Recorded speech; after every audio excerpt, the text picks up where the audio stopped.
There you go. Awesome, awesome, awesome.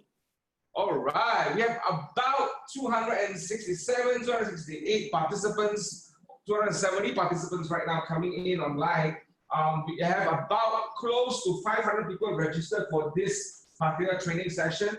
Once again, good morning, good morning. Now, a quick one. I just want to update everyone on a few things. Those who are guests here today, I want to welcome you to our training sessions. If you are a guest and you have been on all our training sessions or you have been to more than 2 training sessions, please click yes right now. Please just put yes. If you are our guest right now, please put yes and say that you have joined our session for more than 2 times. Wow, well done. We've got a lot of guests out there in the market. All right, thank you very much for joining us. For our KW Redfield family in Malaysia, I just wanted to let you know that I have just had a conversation with Bill Soderov and JP Lewis just about 8 a.m. this morning. They are working very hard in Austin. It is a lockdown in the US right now. It's very serious.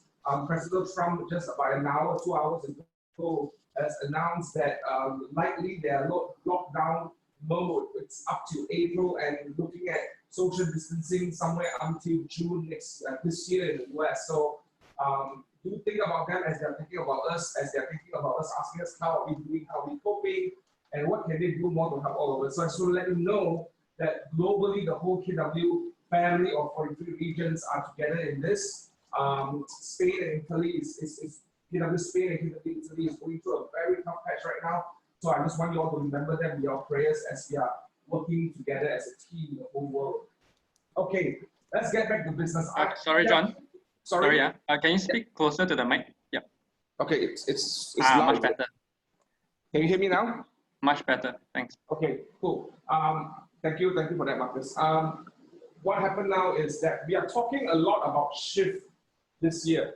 One of the things that I think has already happened that if you may not know, that we are already, let me repeat myself, this is what I think, again, this is my personal opinion, that we are already in a recession. IMF has already declared that globally, that we are all entering in some sort of a recession.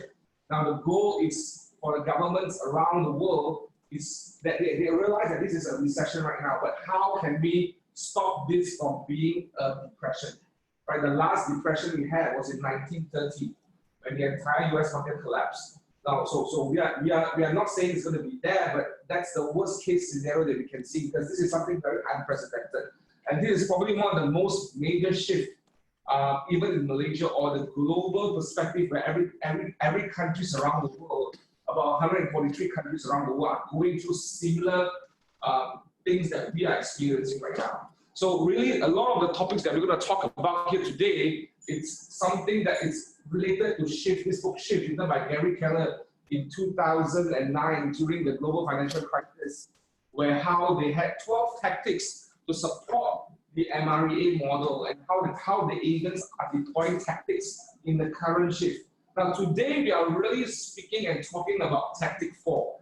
Now if you have read the book, now how many of you took the opportunity over the weekend to read the book? If you did, started reading the book, either a physical copy or a digital copy, say yes. How many of you?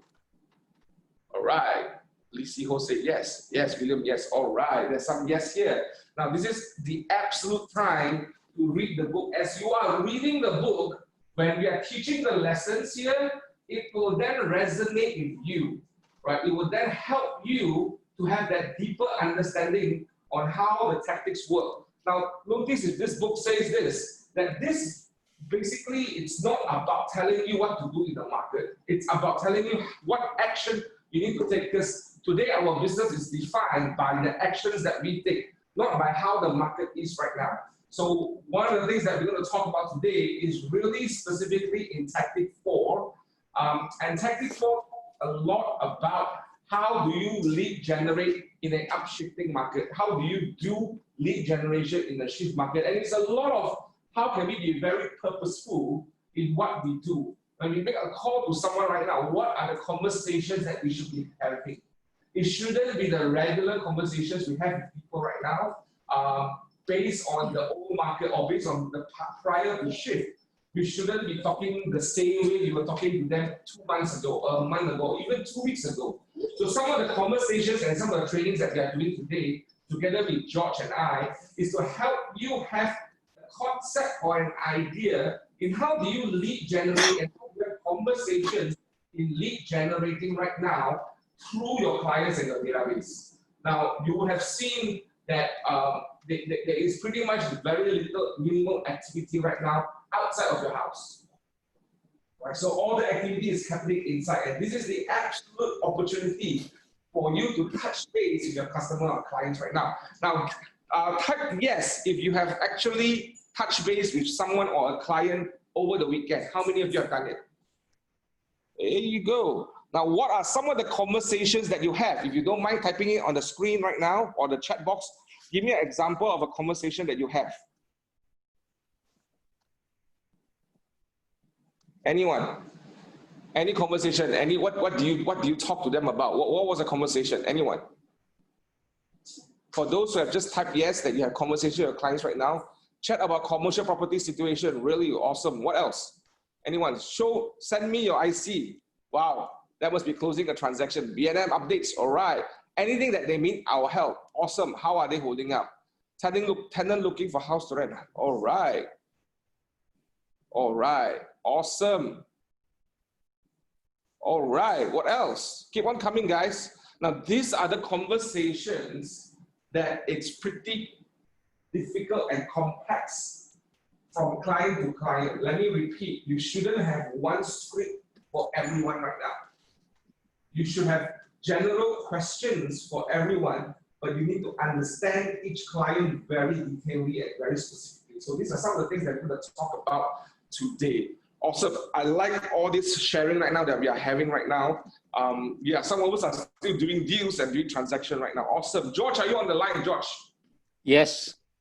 Okay, so I'm going to pass the time right now to George right now. And George, let me just introduce for those who are not familiar with George. By the way, just before I forget, I want to welcome all the KW Asia families. Now, if you are not from KW Malaysia, you're from a different country, Indonesia, Vietnam, Cambodia, Thailand, Philippines, just quickly say hi to everyone on the screen right now. I know there are a few of you inside here right now. I want to welcome all these KW Asia families. Thank you for coming and joining us. We are all in this together, so let's learn together and let's strive in this market together. Now, right now, George is our team leader for our Market Center 2. He's also a KW Malaysia Regional Training Faculty. He has been with us to several trainings, one in Austin and one in Dallas already, and he's probably the only, as I introduced him last week, he's the only person that ever got to shake Gary Keller's hand in a bathroom. So he's got Keller power right now. So I thought that he's the person that is very passionate about the systems and models in Keller Williams, and he's an excellent teacher. So I'm going to pass the time right now to George. George, take us away. Thanks, John. Good morning, everyone. John have introduced basically the book that we're going to be using, Shift. And I welcome basically the people from Refill. I welcome the guests that joined us, and also basically all our friends in the overseas that's logging into this session. The topic basically today one is on Tactic 4 in the book of Shift. But before I go into that one, let me just recap a little bit, because the last 1 week we all learned a lot. Timothy basically shared on the fact that you need a big why. William touched on that also. So I basically go back and say, before you even go in to do anything, go back to understand your big why. Because your big why is your motivational, the way you motivate yourselves. This year, if you're not closing deals, what is your motivation to close deals? So if you don't have a big why, start with a small why, but you go back to your reason. Once you've established your big why, you must also have a business plan. So we cover the 135. 135 can be applied to anything for your business, or even the fact that you can lose weight, or generally whatever you're in. So you must have a clear motivation. You must basically have a clear business plan, and you must also have an economic model. We said economic model is a way that gives you direction. You know where your money is coming from. You know how much you're spending, and basically you know how much you have left. So the economic model is not recurring today, but we are going in to look at uplifting your lead generation. So we're covering the lead generation model. So the economic model is important for you to look at. If you don't have that, please basically look at some of the sessions we had before, or talk to any one of us to understand how can I understand what are my appointments, what are my listings, what are my closing, and what are my profit. The 4 conversations are very important. So once you have that in place, you also must go in and understand in times like this, the one thing that you must do is you must have a budget model. You must cut all expenses that's unnecessary. Because if you don't cut expenses when times are bad, that means you end up spending more. So if nothing else you have learned this morning, go back and look at your revenue and find a way to cut it, because then you will last longer in this particular recession time. That is, I believe in John, we are in the recession right now. It's how we cope and how we manage.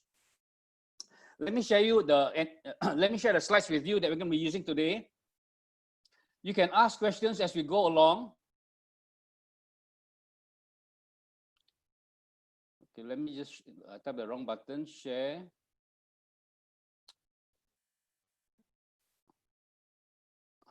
Okay, can you all see my slide? Yeah, tactic number 4. Okay, good. Okay, the topic basically today is upshifting your lead generation. So some of you already have a lead generation model, some of you don't have. So again, some of you are in different industries, some in commercial, some in industrial, some in primary, and some in the secondary or the sub-sale market. It doesn't matter which market you're in. Every market will need to have a lead generation going on in some sort. So if you don't have a way to lead gen, then you must go back to the basics, start building a database that allows you to go in and contact your customers so you can start looking at how to lead generate with them. Just to get a perspective of what is happening today, understand what happens in a market shift and why upshifting your lead generation is important, and how to find the motivated buyers and seller. Let me ask you this. Let me just show you this one first. Okay, I got one slide that, okay, maybe I didn't save the slide, no?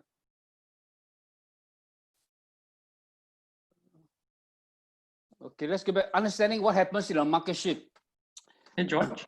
Yeah. Would you like to make the slides like full screen? Okay, bigger. Okay. Yeah. Ken? Thanks. Understand what happens in a market shift and why upshifting your lead generation is important. In a market shift, the number of people in the market, for example, basically today, if there's 100 people that you're actually servicing as a client, today the 100 people will drop down to maybe just 10.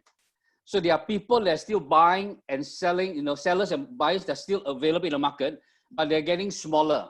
So it takes more effort to find those people that are ready, able, and willing to buy. So there's still going to be transaction happening in basically a market shift environment, but the motivated buyers and sellers have reduced. And because they've reduced, it takes more effort for you to go in and find those people. Now, the only way they can find those people is actually you to lead generate, because someone said this, you can motivate someone, but the reason why they buy, that means we can tell them why they should buy. The economy is still positive. They can go in and invest today. Whatever we can do, we can encourage them, or we can actually help them understand the market. But their reason for buying is their own personal motivation. And because it's their own personal motivation, we cannot actually make them buy. We can only help them make a decision. So if those people decide not to buy, it's very difficult to motivate them all the way through.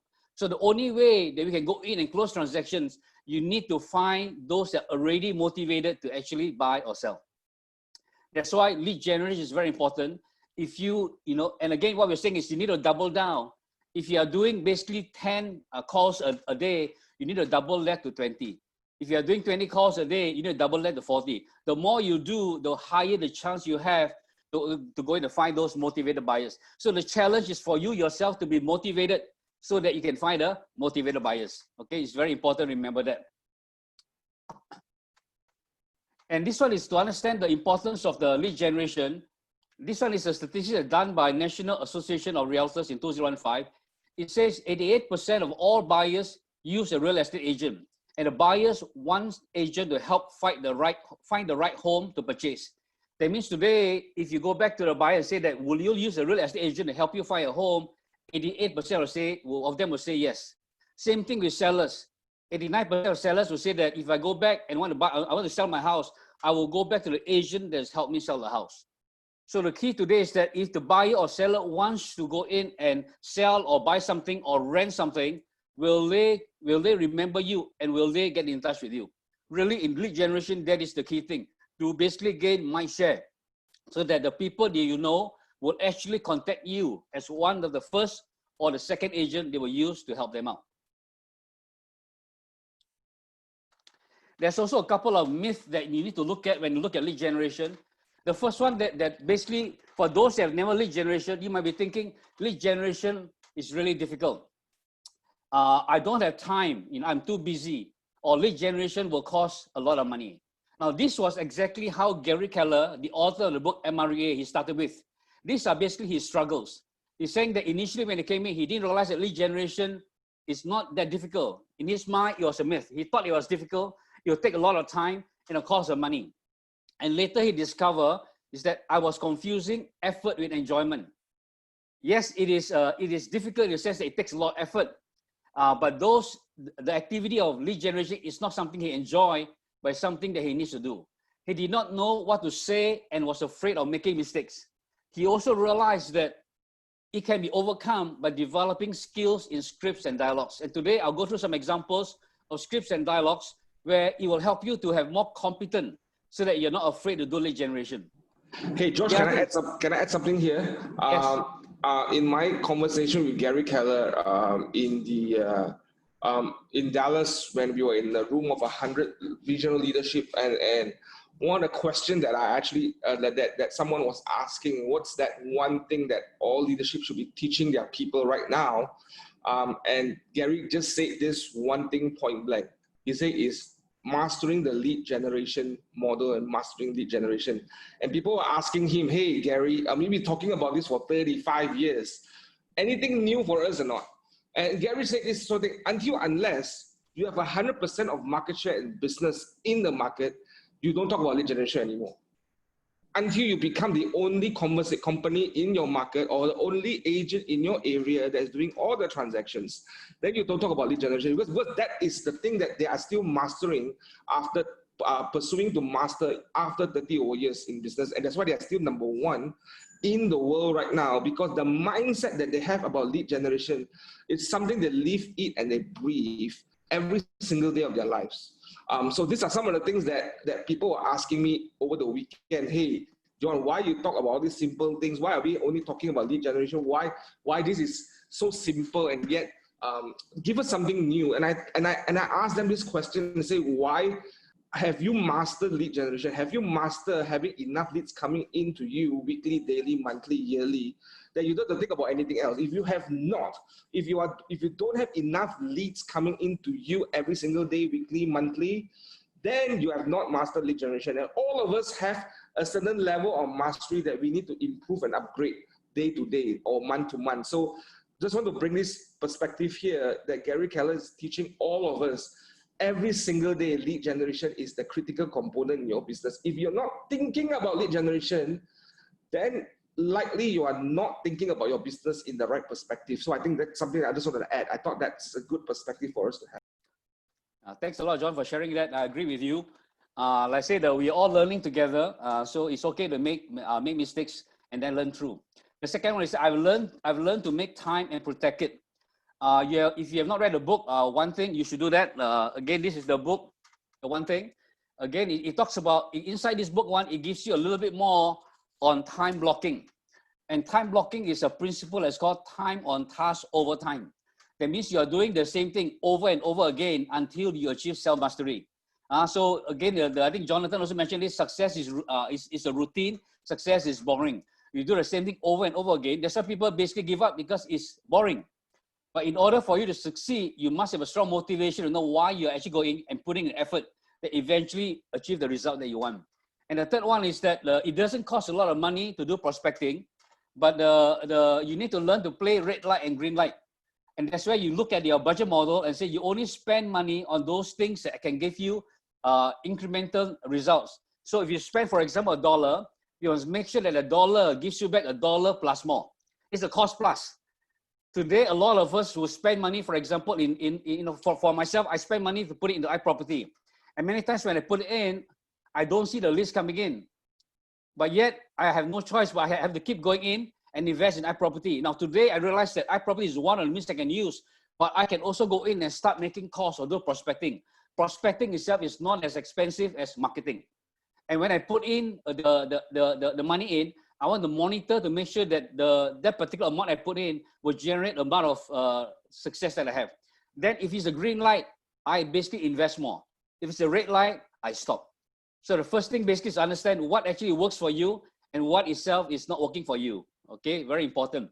So I hope this helped you to realize that lead generation is not difficult. I don't know which myth you will struggle with. Whether you think lead generation is difficult, you're too busy, or it will cost you a lot of money. Okay, so if you're struggling with any one of these one here and it didn't help, basically just let us know. Even on the chat box, why don't you write down what about lead generation are you struggling with? So, and then from there, maybe some of us can reach out to you and say how we can help you overcome that particular myth. Okay? George, I think one of the things is agents today find that lead generation is something that they don't like.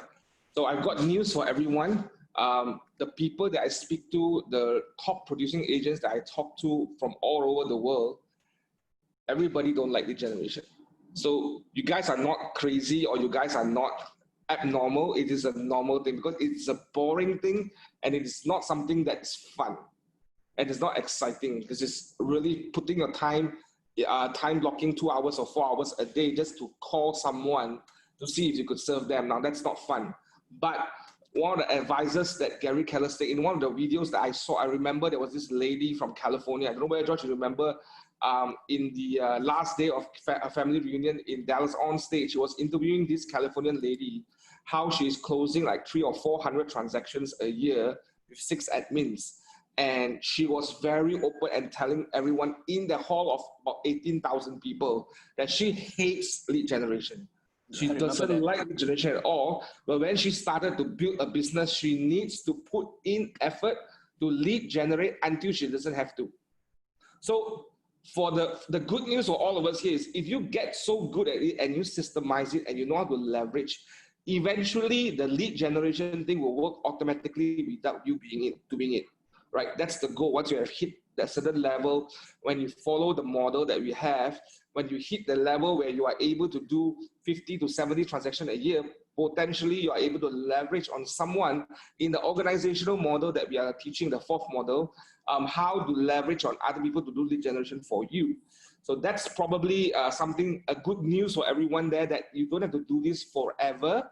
It is about doing it necessarily until you don't have to. Right, just sharing a thought from that. Correct. That's why we call it basically time on task over time. You just keep doing it until you get very good at it. This slide is something that is important for you to take note. It's a very simple slide. It says connecting the dots, effort, the dots, and then results. The key is that you need to be able to connect the dots between effort and result. The effort that you put in, you put enough effort, eventually it will lead to the result that you want. And this is what Gary Keller says in the book Shift.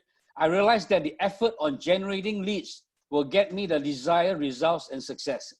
I did not like it or enjoy it initially, but when I start getting results that I want, and basically I start getting mastery over lead generation, I know what to say, I begin to enjoy it.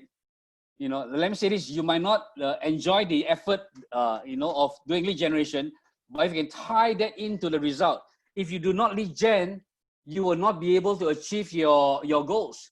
And if like in this case, my goal is to basically have 300,000 net profit by end of the year. And the effort I put in to get 3 listings, 3 appointments every week, 2 listings every week, and then 1 closing. By doing that continuously every week and making those calls that need to get the appointments, if I do that regularly and do it consistently, I will get the result that I want end of this year.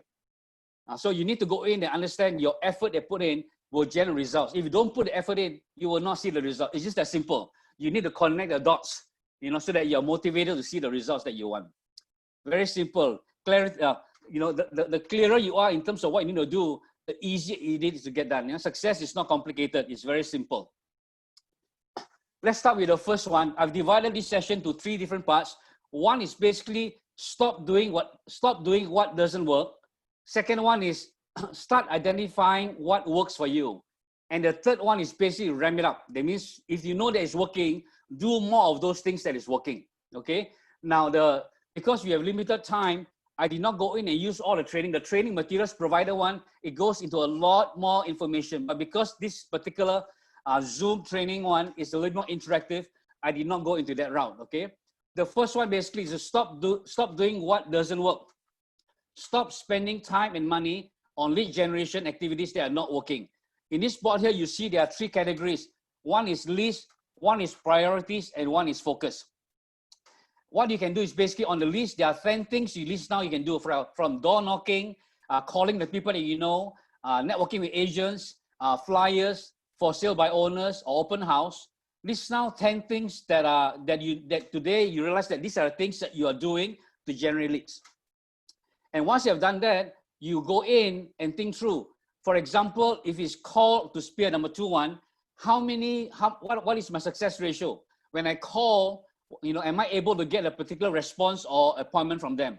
And basically try to put a ranking. For example, here door knocking, I have the 10, spear of call of spear 7, agent referral 2.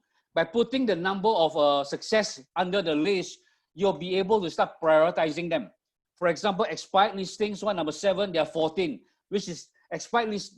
For me to go in, expired listing is the number 1 priority that gives me the most leads. So I put expired listings under priority number 1. So after listing them, you prioritize them basically in order number 1 to 10. And once you prioritize them, what you do is that you go in and eliminate. The focus means you eliminate the last 5 and just focus on the 5 top ones that you're doing. Because the 5 top ones are the ones that you're spending money and time and is actually getting the leads that you want. The rest that you're doing basically is not getting the leads that you want. So stop doing those things at this point in time, because in a market shift, it's not about doing a lot of things. It's doing those things that gives you the maximum result. List down the things that you're doing. If you have not been tracking, you might not be able to get the result. That's why it's important to list your goals and start tracking them. Track what works for you. And then you can prioritize them and then decide which are the ones that you need to focus on. If you don't have 5, you have 3, it's also okay. The key is for you to know what are the most important ones. Hey, George, can I just interrupt for a second? In my coaching calls with agents, I do coaching, and I think you do coaching as well. And some of the coaches that do coaching here within KW system, I think one of the benefits that the system helps here is that there is a systematic way of coaching agents. One of the things that I would normally do is do an audit on their business. When I do an audit on their business, I would then identify what's the sources of the key leads that's happening for them right now. And what are the leads generation activities that they're doing that is working and that's not working. And actually, it is really astonishing that a lot of agents do not have that clarity of what works and doesn't work. It's once you write it down somewhere, once you sit down and go through your coaches or go through with someone an audit of your business, you'll be very surprised. Actually, there are 10 things that they're doing, but there's only 2 things that's working. Right? You'll be very surprised. And one of the conversations I still remember, one of our producing agents, the one thing that was really working a lot is when she was calling for referrals. Then we realized in that conversation, actually, you know what? If you stop advertising, if you cut 50% of your advertising costs and put effort into getting referrals right now, and I think this season is the referral season, would you then increase your potential of having business? And then the realization came, actually, there's certain things I shouldn't be doing. For example, I shouldn't be keying listings into certain portals that have never generated me any leads, only generate 1 lead for the whole year for me, right? Because every person's market is very different. Certain listings that you have, for example, may not work in Muda, for example.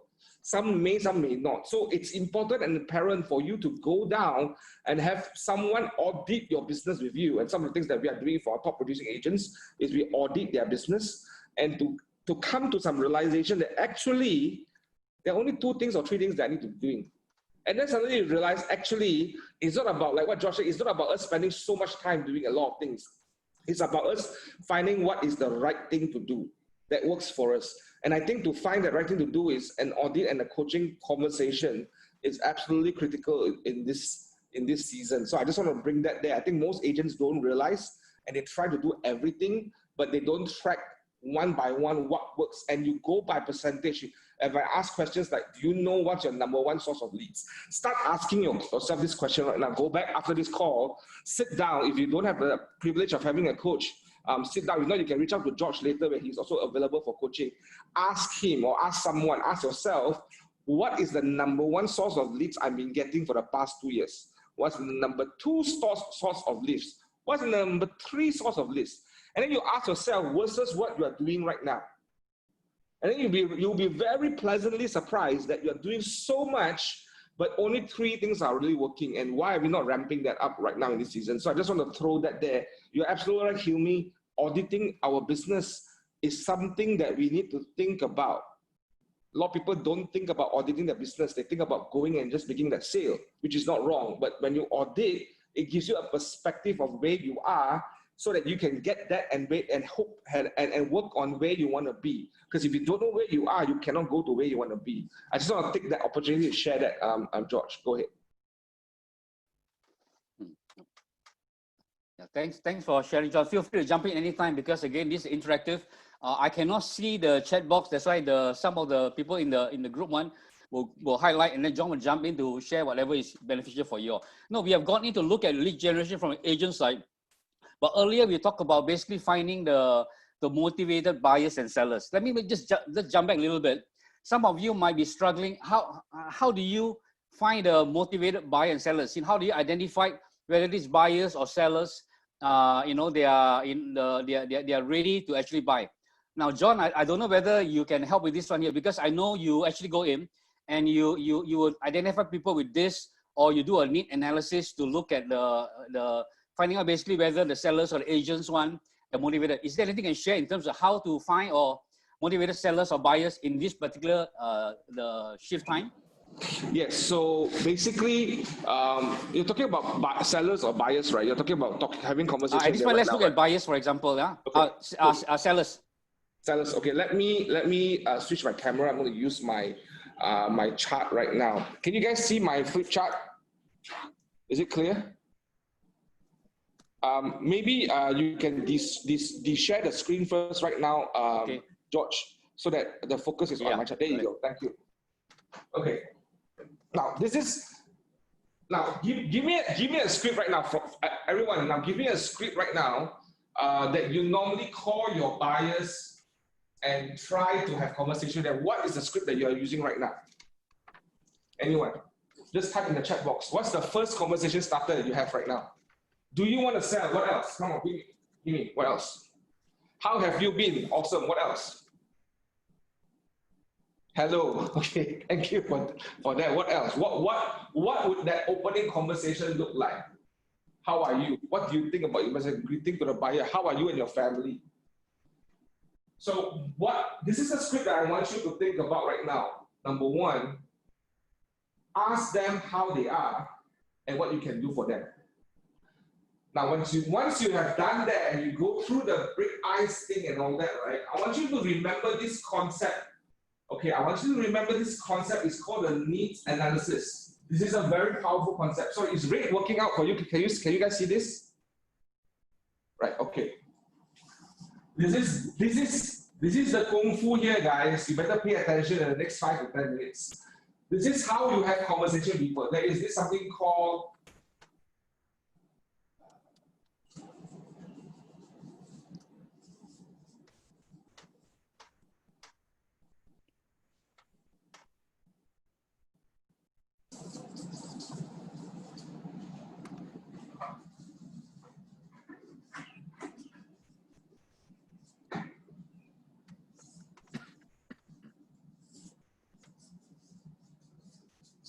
this is called a need analysis. Now, let me go through. There is 4 quadrants of how you have conversation, or how does the emotion of the customer or the clients is in right now. Now, everybody wakes up and they will feel somehow they're in a positive present. Everyone say positive present. Positive present is meaning how positive they feel about themselves today. So if you woke up this morning, congratulations, all of you are in a certain level of positive present. right? Positive present is what we call the things that is happening right for them. So for example, my conversation with them will be, hey, good morning, Mr. Tan. So how do you feel about the market today? Are you still thinking that selling a property is something that you want to do? Yeah, I want to sell my property right now. It's a positive present, right? Now, George, are you there? Can I role play you, George? Yes, yes. Okay. So I have got some comments. You can't see my screen, is it, you guys? Let me try to zoom this. Can you see this right now? Is this better? Yeah. Okay. What you can do right now, guys, is if you could select on your right side of the screen, if you can click speaker view, you will see the whole screen that is featuring me and the board. If you put a gallery view, it will show the small boxes. So you want to go into speaker presentation, right? Okay, cool. So George, are you in the market to look for something to buy right now? Yes, I'm looking for something within about 600,000 range. Awesome, awesome. And in this season right now, how's your experience in looking for a property right now? It's a challenge looking for in the portal because a lot of them put pictures that are not the actual picture. Okay. I don't have a lot of agents helping out. The one that had one basically is no longer in industry. So Okay. I want to look for agents to help me out. Okay. And I'm struggling finding properties. How has your experience been in engaging with agents right now? I feel like the agents are more interested to, in selling a property. They are not that interested to help me find the property that I want. So why is it that you are interested in going in to look for a property right now? Why are you looking to the market to buy right now? No, because I've been looking for the last couple of years, and I know that in this time I can get a value buy. And I've checked my bank loans can qualify, so I have no issues. So I'm ready to go in and make a decision. But I want to make sure I see enough properties to make a good decision. Why is it that you are looking for? Is there a reason? Is there a reason why besides value buy? Because everyone would like to buy value buy, but what's the key driving factor for you in wanting to buy this property right now or looking for this property right now? No, I'm renting a small condo, probably about 700 square feet, very small, and I've got a family that is about growing, and so I want to go in and upgrade to a house and my own house rather than renting a place. Wow! So how long have you been renting this place right now? Probably the last 5 years. And how big is the current property that you're staying in right now? About 700 square feet, 2 rooms, 2 baths, and I'm paying about $1,000. How big is your family right now, George? Basically now going to about three children. Okay. So it's getting a bit packed. The third one is coming, so I've got 2 at this point. Okay. How old are they, George? Basically they are still a bit. One of them basically is about 5 or 6, the young ones, but the one is expecting coming soon. I see. So they're not in school yet. They're just in kindergarten right now. Yes. That's why I'm looking at actually at this time is the best time to buy. Right, but based on what you are telling me right now, it sounds like it's very challenging to live in your home right now because of the potentially it will get even more challenging because you have additional family coming in, you have additional baby coming in, and the 2 bedrooms is just not sufficient right now. Yeah, this COVID is not helping because I'm getting very stressed up with a smaller space. A bigger space would be nice. So that's why I think you're looking for opportunity. Awesome. Now, in terms of agents supporting you and helping you, what are the things that you would like? I'm trying to understand how I can serve you better, George. I just want to know what are the things that you wouldn't like us to do with you, and what are the things that you want us to do for you. Let's start with the things that you wouldn't like us to do. No, because I can only afford 600,000, and I want a double-story house. If possible, doesn't have to be very big. 20 by 60 is okay, but most of the agents will tell me that I need to go above 700,000, or they find a house that is very rundown, not in the location I want. So I just want to see enough to know that I can make a good decision now. So I want the agents to help me. Got it. Awesome. So does it mean that till now you have not had any agents that is willing to go and look for an opportunity for you in this level of price range you're looking at? Yeah, the one I've seen, basically they are so far not that suitable, and like I said, some of them are way above my budget. Okay, cool. So budget is a very important thing, and agents focusing on helping you find within the budget is the absolute one thing that I could help you to do if you're interested to go into a relationship together. Is that right? Correct. Yeah, budget and also in the USJ area. In the USJ area, awesome. Now, George, how ready are you to make a commitment if we could find that potential opportunity for you right now? If I can find the right house that I like one, I can decide because my loan status is okay. So meaning you actually check your loans, you're able to correct. I even went down to Bank Negara to check my secrets is okay. Okay, awesome. So right now you have potential loans ready, and are you willing to put 10% down, 20% down? Are you aware of the closing costs includes the stamp duties and all that? Are you very well aware of all those calculations? I'm aware, but I'm still concerned that maybe the banks might change their mind. I do want to have a clause that says that in the event it cannot go through, I will get my money back. Awesome. Because in case the loan status or the LTV changes regulation, the central bank changes regulation on LTV. Okay, awesome. Now, George, how soon are you able to make a commitment? If I can bring you opportunities in the next 2 to 3 weeks, would that time frame be something that you are ready to make commitment? Yeah, I'm ready to make commitment. Okay. Now, George, let's go a little bit further. What if the next 2 to 3 weeks, we are still unable to look for something around that price range? Would you consider other options such as 1.5 stories or maybe a larger condo? Would you look at other options like this? I prefer landed property, but as long as there are 3 rooms, at least 3 rooms. Okay. So what if you can't get that opportunity or you can't find something that you think it's the best for you in the next 2 to 3 weeks or 1 month? How would you feel? Yeah, because I think this is I've been hearing a lot about this is the best time to buy. I will feel basically if I cannot buy this now, my chance of buying the house might be very, very slim. Because so what does it mean to you when you miss the boat? So it sounds like if you miss the boat, it's going to be very bad. How does it look like for you and your family when you miss the boat? Yeah, I really don't want to miss this boat because I know that if my budget is 600, if the price goes up, then I cannot afford to buy it. So I want to buy something now. Okay. I'm ready. You're ready to buy right now. Okay. I don't want to miss this boat. Okay. So George, would you be open to enter into a relationship with me to be an exclusive buyer's agent for you in the next 3 to 4 weeks, and I will devote my entire resources to supply you with opportunity on a weekly basis? Would you consider that relationship with me? If you would, I would send you some paperwork for you to look through it, and then we have another conversation after this when you review it, and then we can move from there. But would you consider looking at that opportunity to come into a relationship with me right now? I definitely will, John, because you are the one that keep asking me a lot of questions. A lot of agents just did not bother. So I appreciate that you're taking the time. So if you can go in to make the commitment to find the house that I want, I would be willing to go with you. So if in certain cases where the owners are not willing to pay commission once we hit a certain value of property, or the co-agents is getting lesser, because I have to work with other agents. I want to be very transparent with you, George. It's not that I have all the listings in town, but I need to be working with a lot of co-agents to get the suitable leads for you as fast as we can.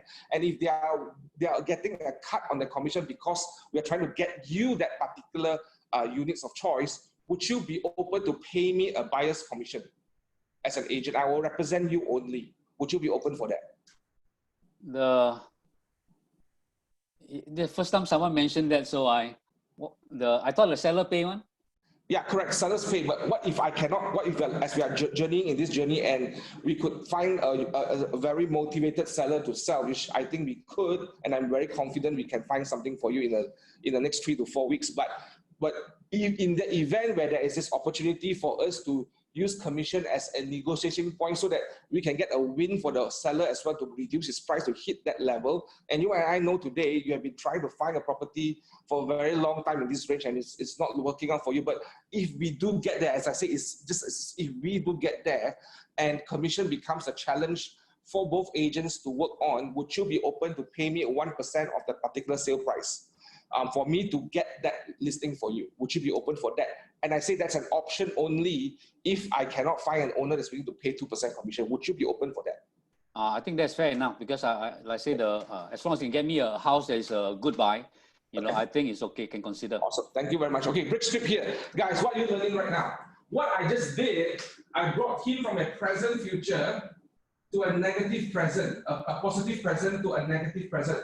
Positive present, he wants to buy a house, he's very excited to buy a house. Negative present, if he doesn't buy right now, how does it affect? What is his pain right now in looking for a home? Agents are not interested, or he cannot find, everyone telling him he has no budget. That's his negative pain, that's his pain right now. What is the negative future? If I don't get something right now, it's not going to work out for my family. I found out so much about his, in that 15 or 10 minutes conversation. Notice I asked so much questions, and normally when I'm having this conversation, I will have a notebook and be writing notes. And I will tell them I'm going to write notes so that I can remember some of the key things that I need to take note in our conversation so that it will help me to look for a good opportunity for you. And I brought him to a negative future to tell him if he doesn't make decisions or if he cannot look at alternatives, I'm managing his expectation right now. That if he cannot find certain things that he wants ideally, we've got to settle for something else. I'm managing that from upfront. And also talking about if you don't get it right now, how is that going to affect you? That's the negative future. So that we can move on eventually to a positive future. If you found a house, even though it's not the ideal house, how would that look like for your family? So this is what we call the needs analysis. Right. This is absolutely the way you have conversations with buyers and with sellers right now. Oliver, you can get commission from the buyer if you're not receiving commission from the seller. So we can represent buyers and also we can represent sellers. This is the time to get very creative in how are you earning income. You cannot collect from both sides, but you can collect from one side, just to clarify that. Right? So how many of you learned something today by watching this? Can you repeat the part of positive future? I missed that. So the positive future is what if you have a property right now? What if 4 weeks down the road, I'm able to secure you the home that you like? What if that you get into, in order for us to work on this, let us get into a relationship, a contractual relationship so that I can commit my efforts and my resources to serve you to make sure you get what you want. Does it make sense so far? Did you guys get something here? Let's put in some comments here if you all want to ask some questions. This is the #1 kung fu that you should be learning right now in your lead generation conversations. This is the best time to have a Zoom call. I just had a Zoom call with George and I did a lead analysis. So there's no reason why this cannot be done without a live one-to-one. This is the way to be a consultant. If you are not asking questions, you are not consulting. You see, the trick is most agents want to come here straight away. They want to tell them the positive future. This is the best property to buy. If you don't buy this, you regret. They come here first. This is what we call being a good salesperson. If you do this, you are a salesperson. If you do this, you are a consultant. Does it make sense? This one is where a lot of people are doing right now. They're going into here. They're going from the positive present straight to the positive future. But if you don't bring them into one cycle of conversation, you are not going to earn their trust. Yes, what if the buyer is not willing to go into an exclusive relationship? Okay, but would you consider moving forward as we go along the way? Some people may not want to do it now, but they can do it 3 weeks later, 2 weeks later, 1 week later. I have a story to share. I was serving this guy, this is 2008, I think. He came from UK. He saw a listing on iProperty, contacted me, saw me. I literally showed him 50 properties.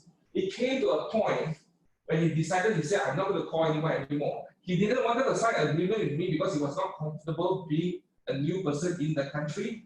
But eventually, you know what she did? The wife would keep sending me links of all the iProperty advertisement that most agents put in that is relevant to what they want. She will send those links to me and ask me to call and ask me to get an appointment and she only buy from me. That's something that you have to work on. You've got to work into getting into that relationship with that person. You cannot expect after one call this happened. I was just doing a role play, and you see, I wasn't asking George, would you give me exclusive now? If not, I won't work for you. I didn't say that. I said, would you consider? So I go step by step and slowly build that trust. Maybe I'll do a week of work for him, but to let him see how I'm doing right now and how I'm serving him right now. I've got to earn the right to earn his trust. So that's a gradual thing to do. It's not something you can do in one call and you get it done. I want to be very clear how you manage the expectation with your clients. Don't go into a call and tell them, if you don't give me exclusive, I won't do for you. That's a recipe for disaster. That doesn't show that you are interested to support them. But after 1 to 2 weeks to 3 weeks, that's something you might want to do. In order for me to go ahead, for me to manage all my resources to come to you, I think this is a time I have demonstrated enough commitment. I think I need this right now in order for us to move forward so that we can get things done faster. That's probably what you want to do. Okay. Thanks a lot for John for sharing that one. Yeah. Let me just go back to the slide. Hold on.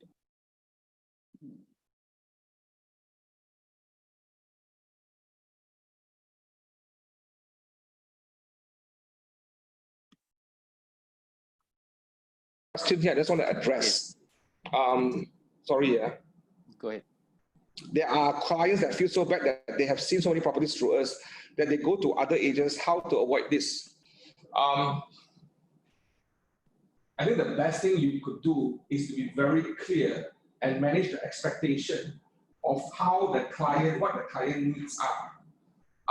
The only reason, or there are 2 reasons, maybe, or 3 reasons why clients are going to other people instead of staying with you. There are some clients who are never going to be loyal to anyone.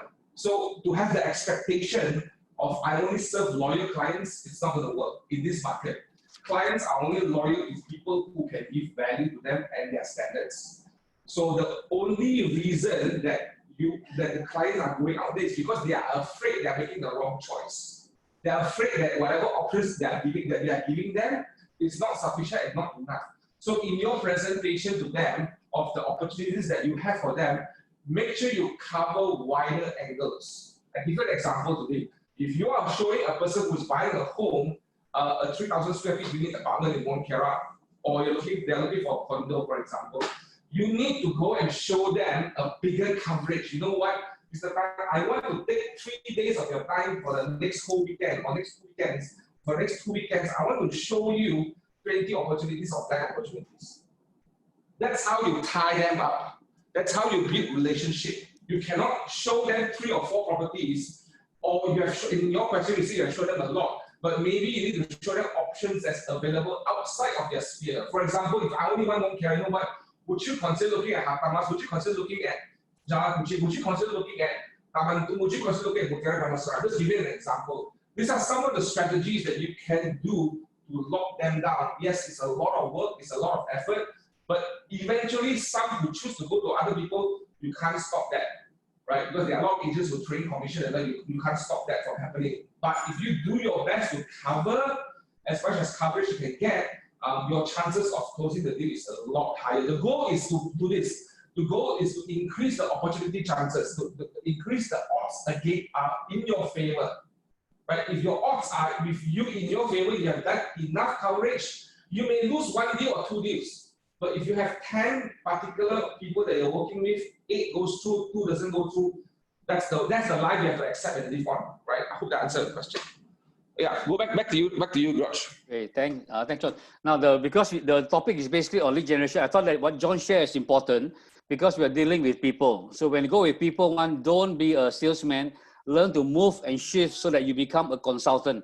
And the consultant basically don't go from the positive present to the positive future. You learn to go through and take them through a process which we call the need analysis. Now, the second thing, the other one. In lead generation, there are 2 categories that we have. One is called prospecting based. One is prospecting. One is marketing. And today in the buyer's market, already we need to do 80% prospecting and 20% marketing enhanced. And reason for that is because prospecting itself is time intensive, but it's proactive, but it gives you immediate results. So today, basically, if you want to close, prospecting gets you in front of the person, so you know what is happening, and then you can close. Marketing basically means that basically you do ways that basically allow the person to actually come to you. That one takes a longer time, and it costs a lot more, and it's passive. So if you can move to prospecting based and marketing enhanced. These are some samples of prospecting and marketing activities you can look at. These are potential sources of lead. Let's say these are just a sample for you to look at it. We did a session, I think the last week, on lead generation, looking at some of these issues. You can go back to some of those videos. It's accessible to look at this. But what are the things that you're doing on the prospecting side, and what are the things that you're doing on the marketing side? Try to identify that so that you know what to do. The question is, which is the best method? To me, that is not the right question. The right question is, what method will you do first? Because all those methods will work. The question is basically, which one will work for you? Which one will generate the most leads in the shortest time with the least amount of money? Because you want to get results fast. And the other thing is that not only spending the money and time, you must also move to what we call targeted audience. Don't go in and blast to a lot of people. Find out which particular market you're actually at and what you're good at. For example, for me, I focus in Subang Jaya and USJ area. Under USJ 1, I might want to specialize in USJ 3, which basically have the 1.5 story and a 20 by 70. So if I go for the 1.5 story, that'll be a target audience. So I need to know the audience very well, and what are their motivation, what are their issues, and try to address a message towards that particular audience. I also need to have a goal that my goal is to find those motivated buyers and sellers, because I know that those people are ready, able, and willing to buy is getting smaller. So I need to do a lot more effort to find those people. So the key is, the right question is, what method actually works for you that can generate the most lead in the shortest period of time and will cost you the least? The reason why we did the least priority and focus, because the result shows that 90% got their business from 5 sources or less. In fact, if your number 1 source can give you 38% success, that's very good. So you don't have to do all 10 things. Find out what are the 5 things that you do very well. In fact, do the first 2 things very well, because generally they will bring in 50% of your result. And it goes back to a principle that we have, that we call it the 6 perspective, the 80-20 principle.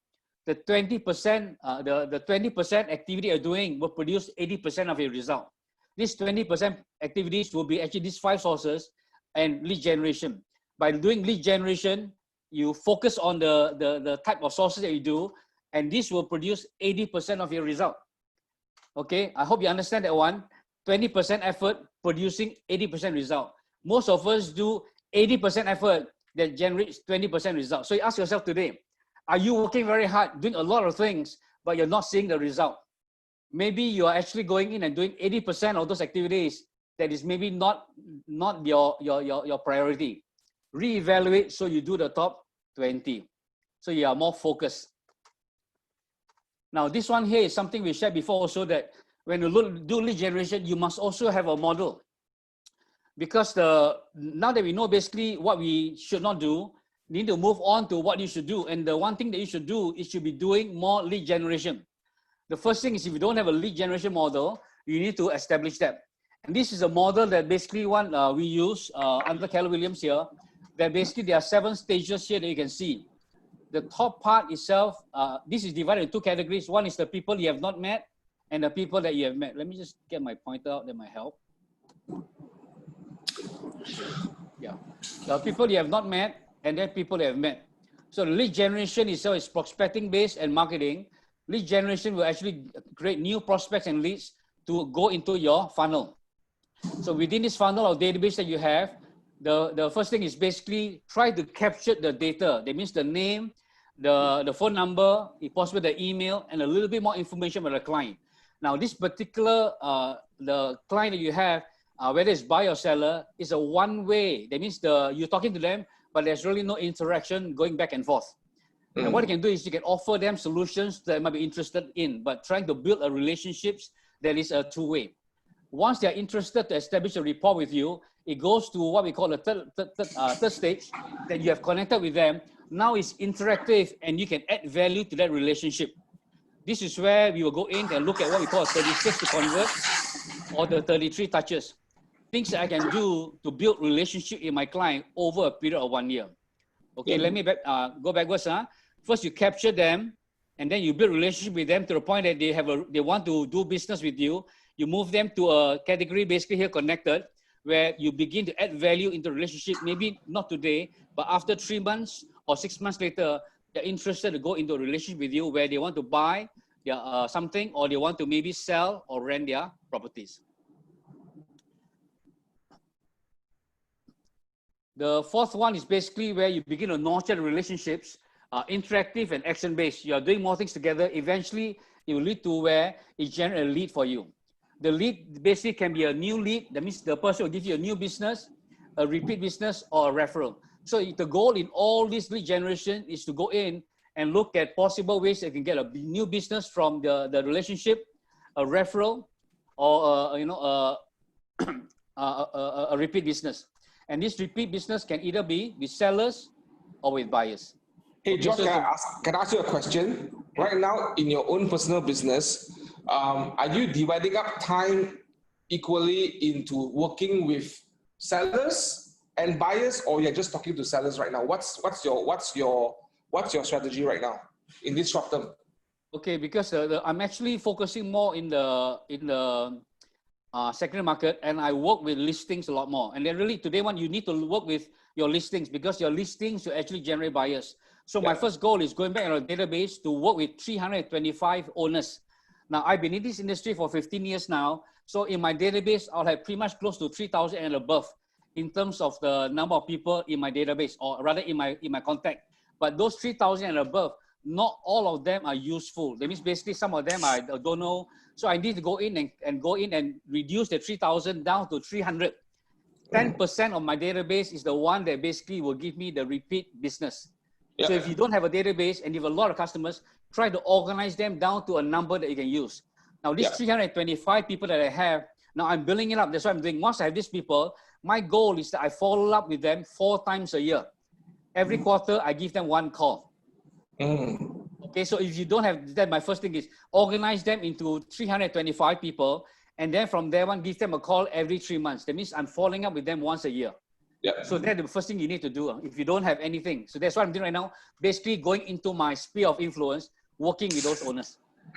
So you are really focusing on the models that we have in Keller Williams, the lead generation model, and you are really thinking the leads, thinking of this triangle here, right?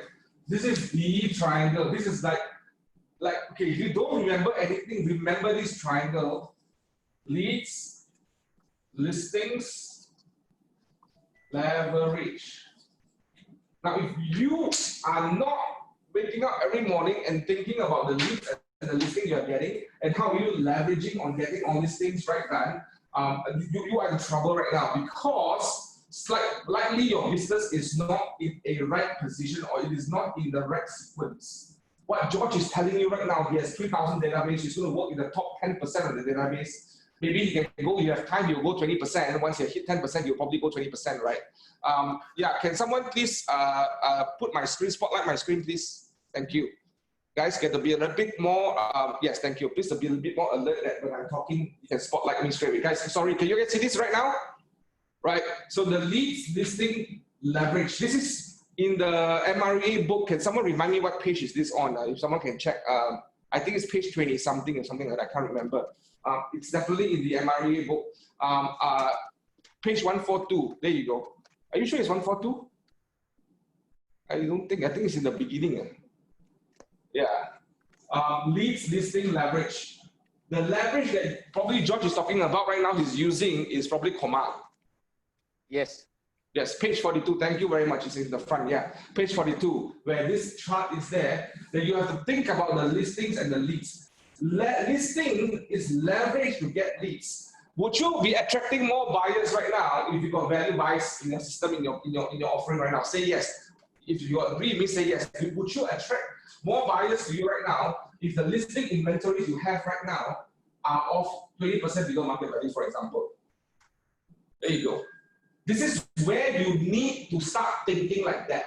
Don't be afraid to go to the market and ask for the listing and ask them to manage their expectation on pricing. That's what we're going to talk tomorrow about in our conversation tomorrow. How to price the property ahead of the market. That's relative to this one. So if you are not having those conversations, you are not going to get leads. See, the listings is the key. If you're in a secondary market right now, in a certain location, if you don't have enough listings, you have only a few listings right now, I'm going to ask you to start thinking about focusing on the GTA or geographical target area so that you are very clear what's your listing like to attract the right leads and what the leverages you're using. Now, the first thing, probably what Josh is saying right now based on the chart there just now, is the first thing is likely you want to make a call or a message to set up appointment. The first sale is time. Remember this. Your goal is not to immediately get the listing, but is to buy time from them, is to get them to have conversations with you. You need to buy the time of the. I'll give you a story. This is a story that I shared in NCC. When we run NCC in Brickfield, I'm one of the trainers. I wanted to touch base with a lot of ground agents, so I do a lot of training as well, even during non-MCO. And I'll share this experience with you where how this person taught me how to buy time first. Now, how many of you go to shopping malls and you have credit card people selling credit cards to you? How many of you have that? What would you do to them? Tell me. What would you do to them? When a credit card guy comes in to tell you, sir, can you sign up for this credit card? I will give you a free gift. What do you normally do? Please put that in the chat box right now. What do you normally do? Tell me. I'm busy, I have no time. Thank you, not interested. What else? You know what's my number one script? My number one script to them is, I'm a student. And immediately everyone's like, what? Yeah. So what this guy did, which really took me by surprise, and I was very impressed. In 3 minutes, he said this sentence. He said, Mister, my name is Sam. I'm just using Sam as an illustration. My name is Sam. Can you give me 10 minutes of your time and let me show you how can you potentially win a trip to Paris for two? And he just paused. Now, when I heard that, in my head, I think this guy should be my real estate agent. This is why he's trying to buy time from me. Right? So some of the script that you want to use with your listing, with your sellers and your buyers is trying to find a way to buy time for them. Because you want an appointment, you want a conversation. You need to sit down with them with some time so that you can run through the whole needs analysis. That's very important, right? So that's one thing I learned from this young guy. In 10 minutes, I sat down with him. Guess how long I spent with him? Probably 45 minutes. That's why he bought time to have conversation with me so that he has the best opportunity to get me to sign on and to get me to enroll, right? So same thing I'm coaching everyone here on this call right now. No, I didn't end up getting the credit card. I did ask him, please join us as a real estate agent because with your skills and talent, you will do very well. And I was recruiting him. He was recruiting me. He didn't close me because I was not interested in a credit card, but I was very interested in the way he did his business, right? So this is just an example that I want to share, that if you don't spend time, buying time with your buyers and sellers to sit down and talk the need analysis, right? And think about the level of listings versus leads you have, your business is not in the right sequence. I hope that makes sense. Yeah, pass on to you back, George. Thanks a lot, Jonathan. So you need to have a system in place that is working. Let me go backwards. Hold on, my screen is not able to move. Let me just get out. Okay. You need to the second one is to figure out what works, and how the lead generation works is called, it's a 2M method. One is you must understand the message and you must understand the method. We just went through the method a little bit, where the method is basically you need to look at prospecting and marketing at the same time. Once you've done that one, later afterwards, I'll share a little bit on time blocking, where you need to time block so that you can do 3 things. You prepare, you take action, and you maintain. Now, on the message side, it's important because if your method is done on prospecting and marketing, you need to figure out basically to get the message to the buyer and seller so that they go in and do It allows you to present to them and get appointments. Now on the message side one, you need to go in and match the market. Your message must match the market, and your message must also make an offer. And what it means by match the market is that you must understand that the market itself consists of two portions. One is the target audience, the other is the market condition. If you're actually going and your target audience is the people in Taman Tun, then you look at the target audience, what is their income level, what are they looking at, what are they buying. You must understand the audience, because in that market itself, in all that audience, there are a lot of different people. You select the audience that you want, and you can have multiple audience in that particular market. And you must understand the market condition. Like right now, it's a lockdown, so people are just staying at home. Well, what is the market condition basically for people to buy homes, getting the loans? Is it easy, not easy? Are they able to find their houses? What are the good value buy in that area? So you must understand both the people that you're serving and also the market condition of the property that they are looking at. So your message must address must match the market in those two areas. And then your message must also make an offer. An offer will be a direct offer or an indirect offer. Let me show you an example. In a prospecting area one, a direct response and indirect response. A direct response to me that, are you thinking of moving? It's a straight answer that a question you're asking them. Are you considering buying or selling in the near future? Do you want me to help you get a home of your dream? Are you considering selling your home? And the last one is, do you want me to handle the property for you? Indirect response would be, like just now, I can help you get the most net income from sale. But like Jonathan asked me, do you want me to help you find a house? Are you willing to pay me? Those are very direct response. That means he asked questions that require me to respond direct with him. Indirect response is something like this.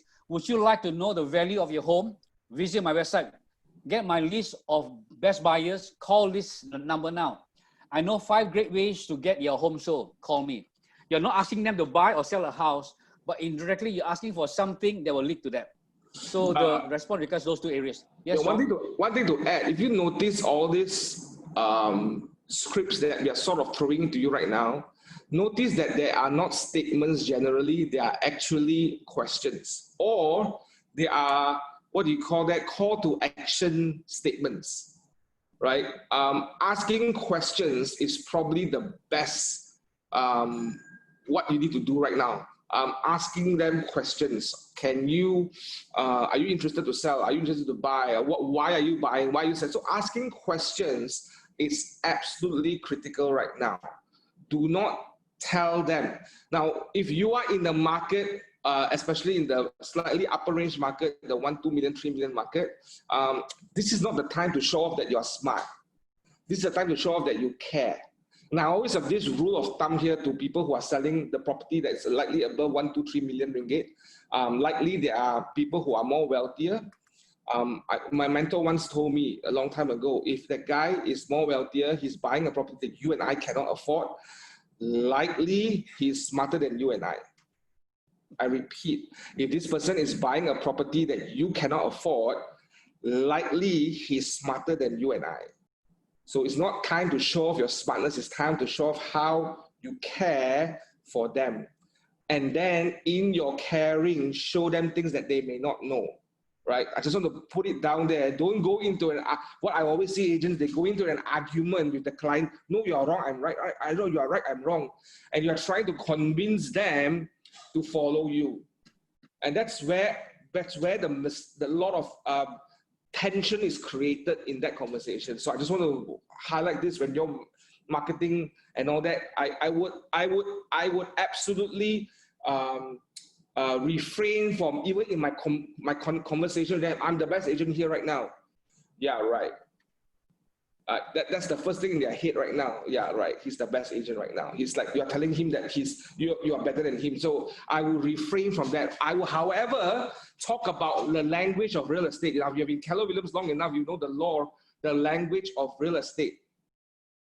Now, Mr. Tan, in my brochure, my message, I will say this. In the area of USJ2, for the past 15 years, I have transacted 100 million worth of properties.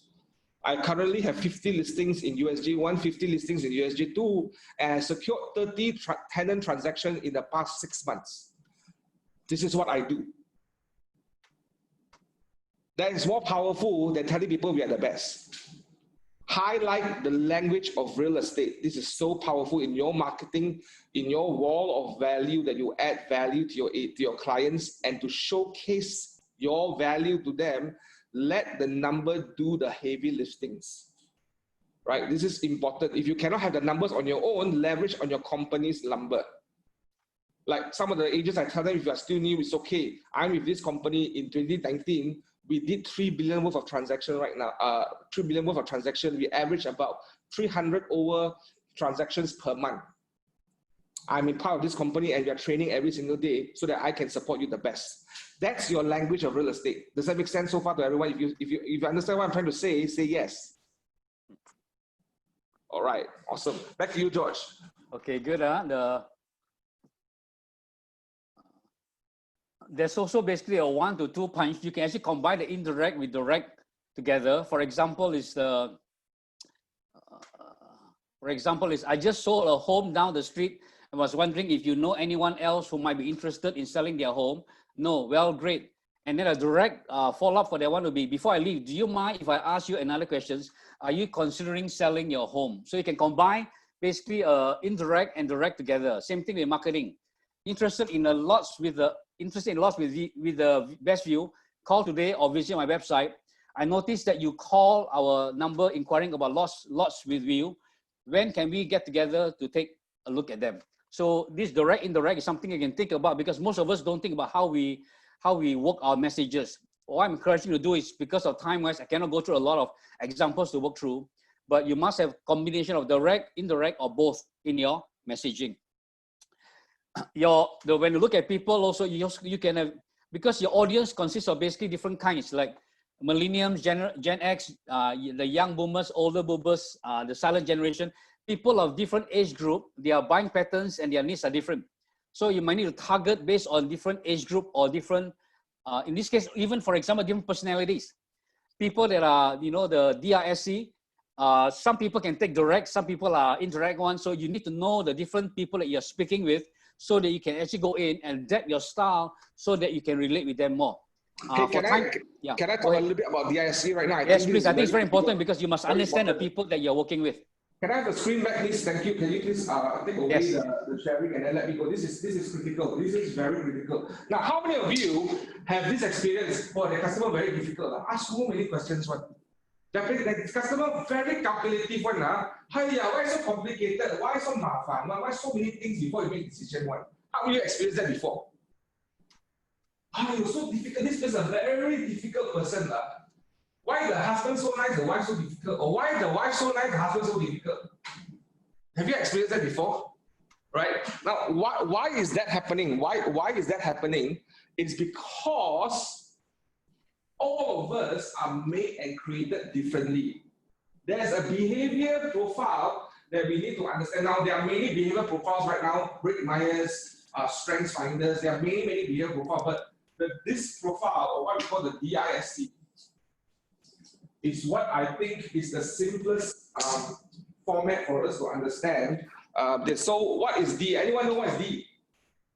What is D? George, what is D? Dominance. These people, the high D, or they're very directive, they are very direct. Like a lot of times, if you are a high D, you don't waste time with people. You don't stop small talk with me. You just tell me what's the price, how much, when can I get this deal done. Very simple. You don't come and sit down and tell me all the story, why cannot be like that. I'm not interested. I'll tell you, please don't waste my time. If you cannot get me this price, don't talk to me anymore. Does it make sense? That's a D. Now you need to know how to handle a D. You need to know how to handle it. It's not that they're not interested, it's not that difficult, but that's the way they do things. I am a D. I don't waste time. You cannot do this, then you cannot do. I'll find a way to do it. I don't like things like, I want people to give me a lot of excuses. I get very irritated when they give me a lot of excuses. So with high D, your competency level has to be very high.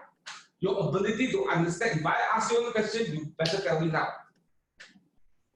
Super D, high D people are likely to be entrepreneurs, are very high level leaders, potentially CEOs, potentially running their own business, potentially in the high level of the corporate ladder, they are the dominant one. They are not difficult, it's just their make. So you have to change your perspective when you handle that. So when you go and meet a high D person, you're very well prepared and you're very prepared with all the facts and data. When you ask him, when he asks you a question, your answer is short, simple, sweet, he will like you. He will think that you are competent. If you tell him a lot of nonsense or things that is not relevant, he will find you're very irritating. I don't want to talk to you anymore. Does it make sense so far? That's dominant. What's I? I is the influence. Okay, these people are the nice people that you can have conversation with them all day long. They are people that people absolutely love them. They will go around the streets and they will tell you, how are you, how are you? They will be waving their hands. They will be talking to everyone. Everybody absolutely adore the influence. People will listen to them. People will follow through with them. They are your number one go-to for referrals. Let me repeat. They are your number one people to go to for referrals because why? They are influential in the market. They know people. They will give a call to tell 10 people, hey, this guy was very good. You know, so the influence people, the I people, are the people that like to have a lot of conversations. For example, I had this client before, I remember, husband and wife, and the wife is definitely the I, the husband is the D. So when I was working with them, I make sure I spend a lot of time with the I, so that the I will tell me enough information about the D. And every time I talk to them, I ask her a question, she will spend 20 minutes repeating this, answering me. So I have a long conversation with them, and all I need to do is just listen to them, and they will say, oh, the agent is the best agent in town. He's the only one that will ask me questions and will listen to me. So the I is the absolute important people. They are the influencers. How you close an I is you spend time talking about it. Don't push them like you push a bee. You push them like you push a bee, they'll be very uncomfortable. They will sit down and talk, have lunch, have tea, have coffee, talk, and they will call you for the smallest thing. Hey, hi, how is this? How do you think people will think about my house right now? That kind of thing. So the I is the influencer. What is the S? Anyone know what's the S? Steadiness. Steady. Okay, this one is to me, is the lower version of this. This steady person is very safe one, right? They are probably potentially operational people, potentially accounting possible, are very steady one. They don't simply make decisions overnight. You don't expect them to tell them this is the best deal, push them to make a sale, they will go away. The more you push them, the more they will push you away. You've got to give them time to think. You'll be like George, like that, when I have a conversation with George, I will say, hey, would you consider this? The word consider, the word exploring is absolutely what are the conversation words that you use with an S. Would you consider going to a relationship with me for an exclusive basis so that I can support you? But you think about it. Would you consider taking 2 days to think about this right now? You even give her the option or him the option, the opportunity to think about it. Now he will evaluate everything because a steady person want to be safe. They don't make decisions overnight. They don't, even if there's a good deal right now, the more you give them pressure, the more they'll step back. You know what, Mr. Tang, I think it's a good opportunity, even though I know it's not going to be the market as long as you can, but I cannot guarantee it'll still be there. But you know what? You take your time right now. You think about it. That's the S. Okay, what's the C? Anyone? What's the C? Compliance, that's right. This is the one that will ask you 10,000 questions. You want to buy a house, they will ask you, where is the demand? The water pressure, what's the pressure? What is the level of the glass in terms of the soundproofing? How come the water pressure in this room is lesser than that one? What's happening here? What's going on here? That's the compliant person. You're right, they're engineers, they're accountants, likely to be lawyers as well. I know because I'm married to one. She's very compliant. So how you work with them is you've got to be very, very thorough with them. You got to prepare. If they are asking you a lot of questions, it's not that because they're difficult. That's their make. And these are the things that they don't like so much creativity. They want facts in front of them. The minute you didn't manage the expectation, you'll be in trouble with them because you didn't manage the expansion. If you tell them that by tomorrow I will give you the keys, you make sure you deliver by tomorrow. If you cannot, give them a longer limit. These are the people, when you work with, you give them bigger buffers. You know what, 3 days later, you'll be ready. But if you over-deliver and deliver that in 1 day, you will win that. Wow, this is very good, above standard. Does it make sense so far? This is the DISE model that I think all of us, there are a lot of written materials out there. I think I need to spend one whole day talking on this training, how you have scripts to work with all these people. But this is how you understand your clients and your prospect and the lead generation processes. When you are talking to people, you got to be aware of all this. Does that make sense so far? Are you learning something today? All right. Back to you, George. Okay, thanks, John. Because I hope you're learning a lot over the last hour and a half. But the main thing, what John shared is very important. Because we are going into a people business, you need to know how to work with them. There are certain natural styles that you have, but you need to adapt so that the people you're talking with understand you and feel like basically there's a relationship. Because the key is to build a relationship. So DRSC allows you to build a relationship with your client. Yeah, one thing I want to add, be clear and be sure what these are you right now. Because the only way you can know this very well, you can master this very well, is when you are clear what category are you. Now, I am a D and an I. I am definitely not a C. I am not much of an S. My D and I is my primary. This is my secondary and tertiary. Does that make sense? So I know myself. I'm D, and I'm also, there's a level of influence. I like to talk to people. That's why I do training, right? If you get a C to do training alone, very difficult. Unless it's accounting training or it's technical training, maybe they'll do very well, right? So you need to understand yourself. The only way you master this, number one, is to first understand yourself first, right? And that's probably another training that you want to do so that you understand your own self. When you understand your own self, then only you can reflect on how to work with these people. Does that make sense so far?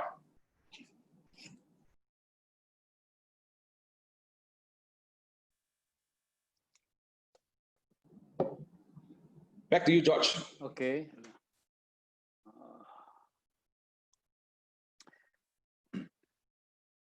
We have covered the first part is the stop doing what doesn't work. Second one is going in to understand what works. And lead generation is a model, but it's also a people business. So you need to have a system to keep track of your client, but also you must understand the client so you can learn to relate with them. And the two things we talk about, the need analysis and the this, will allow you to learn to work with people. Now, the third thing that we need to do is that once you know what works, you need to ramp it up. Do more of those things. And one of the things that helps me is that basically I've started looking at time blocking. Because time blocking means that I focus on those things that I think is important for me to do. I'm also one of the trainers for a particular series in Review called Ignite. Ignite goes through 12 sessions. And one of the sessions will talk about basically how it's important for you to do a daily 10-4. Now, daily 10-4, I'll come back to this. Let me show you a daily 10-4. The daily 10-4 basically is that you do basically these 4 powerful habits. You daily add 10 new contacts to your database, speak to 10 people, and write 10 notes. And every week you preview 10 homes. That means 2 per day. When you go in and add 10 new contacts to your database, you are actually going in and building your database. When you speak to 10 people, you're actually doing prospecting. When you're writing 10 notes, you're doing follow-up. When you're previewing 10 homes, you're getting more knowledgeable about the market. So by doing this daily 10-4, you're an agent basically that's constantly building a database, prospecting, doing follow-up, and being knowledgeable about what is happening in the market. So if you do those things consistently every day, you'll eventually see the results that you want. Very important. The other thing is basically once you have this daily 10-4 that's being done, you also need to go in and learn to figure out how to block 3 hours of your day. When you block time to do 3 hours of lead generation, this is a sample of what you can do. The first one is you spend the first hour preparing, the second hour take action, and the third hour to maintain. Now over time, you can change that. Like for me today one, I don't do 3 hours, I will do 2 hours. 1 hour basically is on taking action, and the second hour is to do follow-up, which is maintain. So the prepare and take action, generally they come together. And these are the things under prospecting activities or marketing activities. Okay. For example, under prepare, you can actually be going in and looking through the people you're going to call. You can also use the time to role play scripts so that you are more effective. You practice. You can also go in and practice and do things that if you're going to have open house, you start doing preparation for that. You can prepare your mailers, and so forth. Now, when you take action, you begin to go in and start making calls. If you are doing door knocking, you go in and see people. Open house, you do open house. So the key is to know what you're doing so that when you start taking action, you're actually calling. Problem is most of us will do a lot of preparation, but we never take action. We can go in and organize 20 people must call, but then after that, we don't make the call. The whole idea is that you need to go in and do less time on preparation and maintenance. Do more, spend more time on taking action. If I do nothing else, I will just make 10 calls. In this case, we're encouraging you to make 10 calls a day. Okay, very important to have that structure. I just want to share a story here. I think when we launched Ignite, by the way, Ignite is the training exclusively only for KW Malaysia agents or refill agents. It is not open for public, and it will probably come back online to all the market centers next week. I've got a story from Market Center 3. I was doing an audit on the training program because I do a lot of audits to make sure that we're all doing the right thing and training the right thing. And one of the agents told me once she was in Ignite, she was doing her daily 10 force. She went from 1 transaction per month to 4 transactions per month. Very powerful stuff. But I think today Jonathan's going to be bigger, no? Yeah, someone has to be monitoring this and making sure my spotlight is there. Yeah, I think, George, as we move forward in the market center training level for Ignite, we got to start changing the language. I think daily 10-4 is not sufficient. We're going to do daily 24s. That's right. Or the daily 34s, because that was what working in the old market, the new market we're going to do. But what I'm saying, the concept is the training is not about the theory or things like that. It's a total different setup from now. It's when they start doing their work in that classroom, right? And they start calling that 10 people, they start adding that 10 people into the database. And that was so powerful. I remember talking to her and we highlight a story on Facebook about how she did from 1 transaction to 4 transactions. That was amazing. How much, if you put that focus on doing your daily 10-4s or daily 24s or whatever that is, you will see results. You will see changes in your business overnight. And that was just happening for that lady. I remember, wow, it was really mind-boggling that how, if many of us just put that effort in and be in that environment, in that training room, and start doing the business in that training room, and that was what literally happened, that the results changed, right? It changed the world, the way she has her business. So I think that's what needs to happen. Yeah, back to you. Thank you. Now, Jonathan touched on a good point because she mentioned of the fact that maybe not daily 10-4, maybe 20, 24, but the issue is how do you know how many people you should call? Like for me, basically beside lead generation, you must also be very good in lead conversion. For every 10 people, if you can convert 1 and I make 10 calls a day and I'm able to go in and set 1 appointment, if I make 10 calls a day in 5 days, I'm making 50 calls. And out of 50 calls, I can convert 1 every 10. That means I'm able to have 5 appointments a week. So if I make 50 calls a week and I can get 5 appointments, will that help me reach my goal? Because based on my economic model, if I actually go in, I have 3 appointments every week, I'll meet my goal. So in the double down, instead of 3 appointments, I might need to have 6 appointments. Now to do 6 appointments, instead of 50 calls, I will need to do 60 calls because my ratio is 10-1. Now, if your ratio is 20-1, then you need to make more calls. But if your ratio is 5-1 and so forth. So the key in understanding how many calls you must make is to understand your conversion ratio. Yeah, very important. It goes back to the 4 models that we have. We have a structure to go back. Why we talk about economic model? Because that gives you really the framework. What you need to do to achieve the result you want. We don't do things just haphazardly or just random. Today, make 100 calls. Because if you're doing a primary market, just like Jonathan said, I know you're online, he makes 100 calls, but 100 calls, he could be getting 3 or 4 appointments. For some of us, we make 100 calls, we cannot get any appointments. So you need to know your ratio so they can actually double up so they can get more appointments. The key is that if you don't have appointments, you don't have closing. Absolutely. It's not the number of calls you have, you need to get the appointments as a better benchmark. And if you can do 5 calls and make 5 appointments, fantastic, right? So Right. the goal is to know your numbers and what is hitting that optimum level of your numbers. If you don't have an economic model right now and it's not part of your GPS, that is where you are not focused.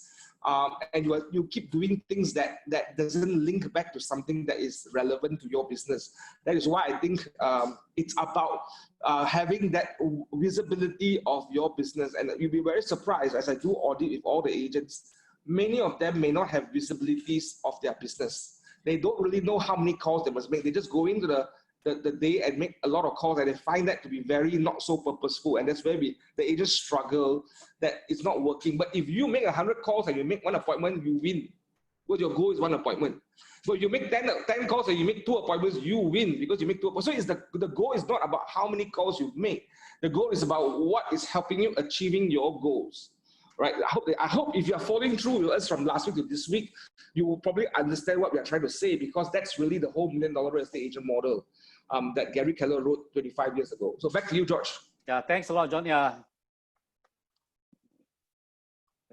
Hold on, my screen is not moving. Okay. Now, this one is enough. Because of time, we have only 15 more minutes. I'll try to wrap it up over the next 5 minutes, so we have some time for Q&A that John can come in. This one is time blocking. How do you basically block the time? You look at your schedule and look at, basically, in this case, this is found in the book One Thing.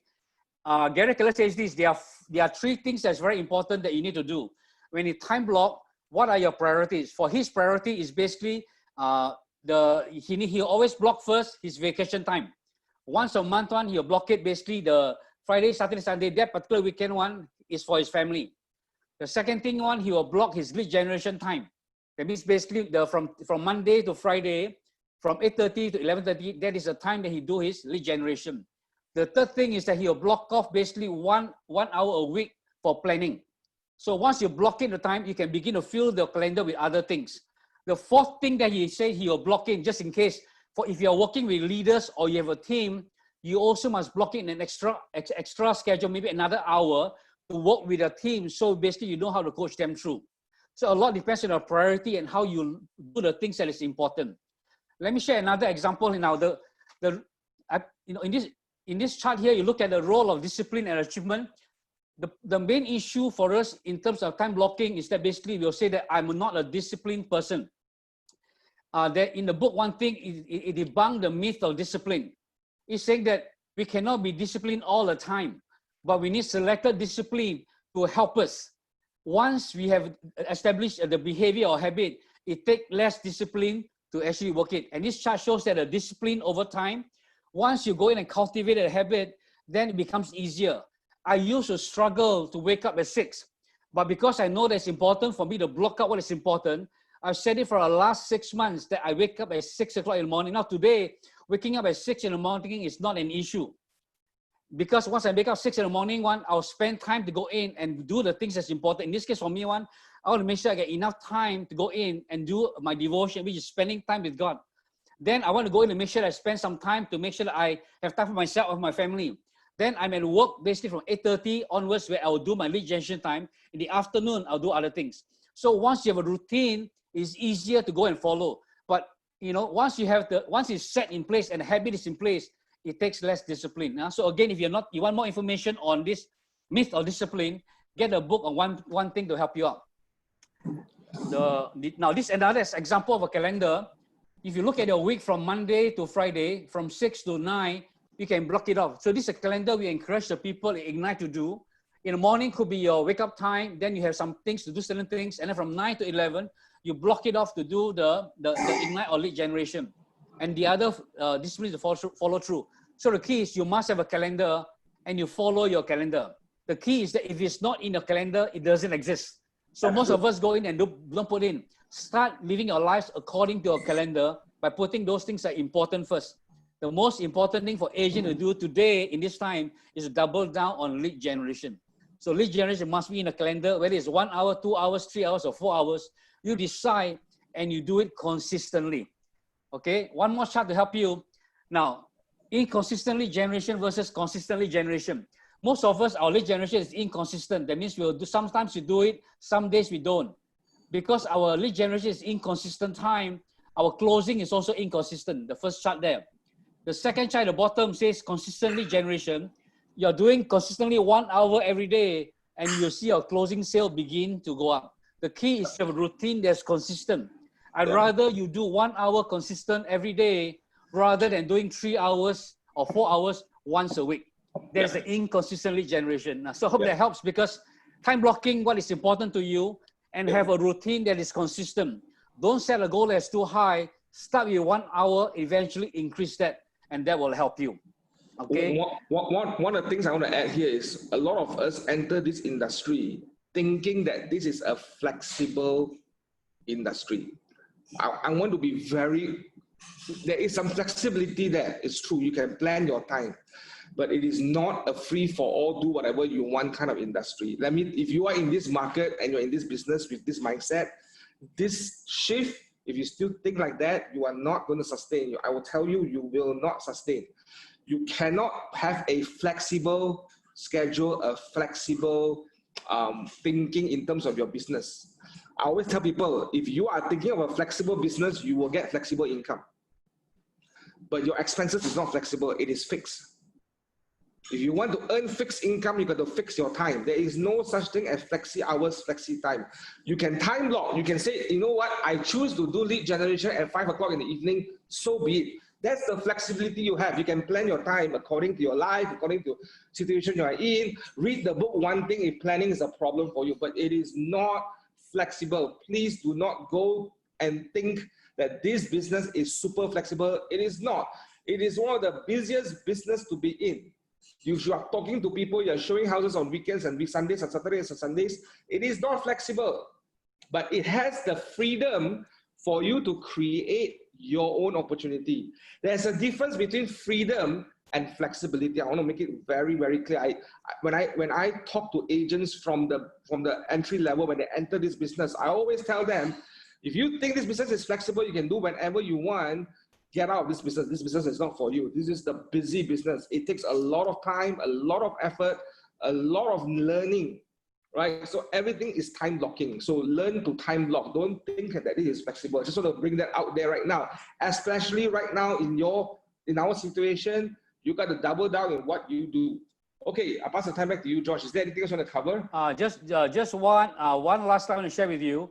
Now, this particular slide talks about 3 things that basically is important to outwit, outplay, and outlast. Now, you need to be, some people are saying that I don't like lead generation, I'm afraid to make mistakes. Normally, basically, there are 2 categories of people. One basically likes to study a lot. The other one would like to just take action. I'm proposing the fact that both itself are not the most effective. The most effective one basically that you can do is learn to study, practice, and do and repeat. Yeah. You need to study enough so that we know enough to start practicing it, role play, to have enough confidence, and you start doing it. When you start doing it, you realize that there are some things that you don't know. You begin to study, you practice, and you do. If you repeat this process, eventually you'll gain self-mastery. Study, practice, and time on task. Just a quick summary of what we've done today. We have gone in to understand that in the shifting market, it's important for you to understand that you must find those that are motivated buyer and seller, because there are not that many of them. That's why you need to double up on your lead generation. We call it up-shifting or lead generation. In lead generation 1, you must also understand that you need to learn to deal with people. So your Ds will help you and a need analysis will help you. And the thing is that if you're going to go in and do this well, you must learn to time block so that you basically do the things that are most important, and you must do it consistently. Now, I hope this helped you. I'm going to pass the time over to John because we have 10 more minutes, and then I'll see you again the next week, tomorrow, when we do the pricing side. So John, pass back to you. Yeah, any other questions that you want to ask right now? Someone has a question here. Is it a good time to call customer during business hours? They are working. Absolutely. Okay, so let me give you a debunk here. Do not focus on what's the best time. Focus on a time that you need to do it. Then you go do it. But the conversation with the client is perhaps this. If someone that you don't know, someone you haven't met, you want to manage expectation. Hey, Mr. Tan, thank you. I'm calling from so and so. I'm interested in this. By the way, is it convenient for you to talk right now?